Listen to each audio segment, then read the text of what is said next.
La justice syrienne a condamné par contumace l'ancien président Bachar al-Assad à la peine de mort pour crimes de guerre et crimes contre l'humanité. Réfugié en Russie depuis la chute de son régime, il reste hors de portée des autorités syriennes. Quelle portée réelle pour ce verdict peut-il marquer le début d'un processus de justice et de réconciliation, surtout dans le pays, c'est-à-dire la Syrie? On en parle avec vous. Mamadou Diouf, bonsoir et bienvenue. Merci. Bonsoir Charlotte. Déjà pour commencer, que signifie cette condamnation de Bachar al-Assad à la peine capitale? Il faut d'abord dire que c'est quelque chose qui était attendu. Bachar n'était pas quand même un président qui s'occupait de ses citoyens comme il se doit.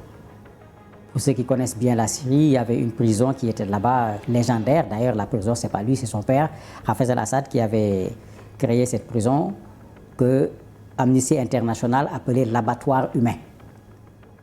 Sous Bachar quand même, particulièrement entre 2011 et 2015, c'est-à-dire la période des manifestations contre son pouvoir, on dénombre 13 000 morts au niveau de cette prison.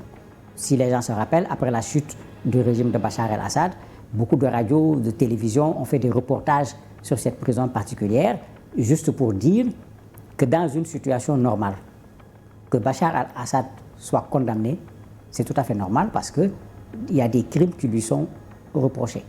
De la détention arbitraire, de la torture, des meurtres, crimes de guerre, crimes contre l'humanité.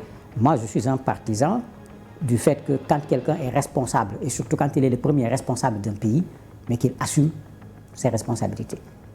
Maintenant, ce qui est curieux, c'est qu'il y a une justice qui est là, qui condamne Bachar el-Assad, mais Bachar el-Assad n'est pas le seul à avoir tué des Syriens.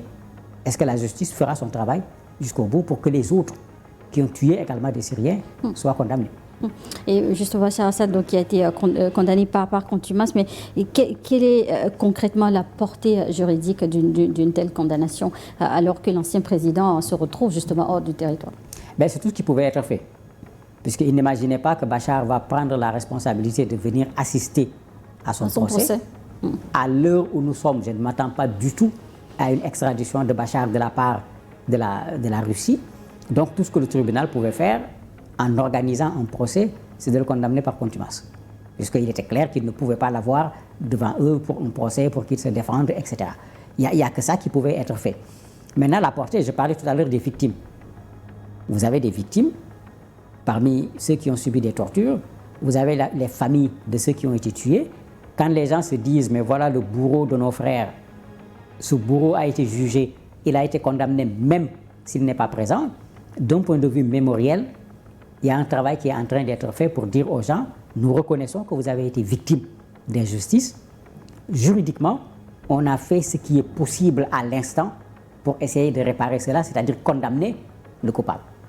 Maintenant, d'habitude, il reste les réparations. Mais ce n'est pas le Bachar également qui est en Russie qui risque de payer des dommages ou des réparations à des victimes. Mais peut-on considérer ce procès comme l'ouverture d'une véritable justice transitionnelle après des années de guerre? C'est ce qui est recherché, mais est-ce qu'on l'obtiendra? Je disais tout à l'heure que la guerre a fait 500 000 morts. Non. Bachar n'est pas responsable des 500 000 morts.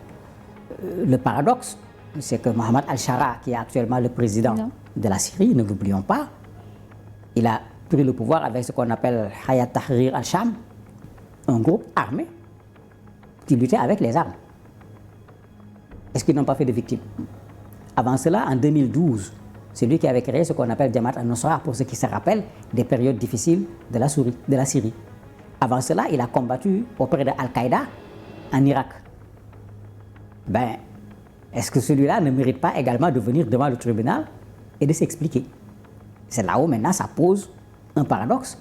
Est-ce que lui, il est la personne la plus indiquée pour juger Bachar el-Assad? Est-ce que d'autres Syriens ne vont pas dire, mais attendez, nous sommes des victimes, non pas de Bachar el-Assad, mais plutôt d'Al-Shara.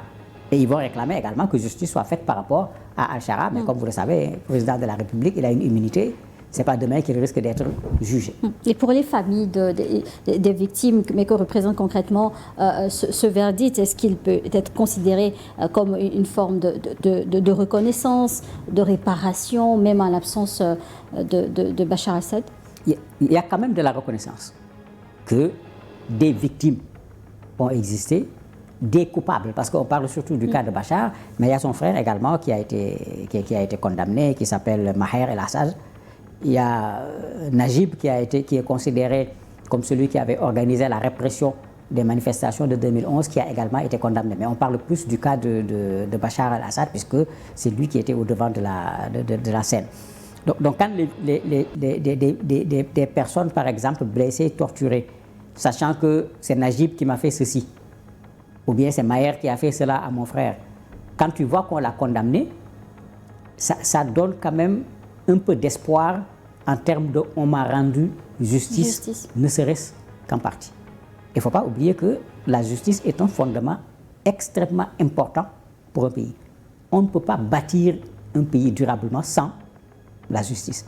Mais quand je parle de justice, une justice qui soit une vraie justice, c'est-à-dire la même pour tout le monde. Pas une justice où il y en a qui profitent de l'impunité, il y en a d'autres qui sont jugés comme il se doit. En ce moment, ça peut ouvrir la porte à une véritable réconciliation entre les Syriens.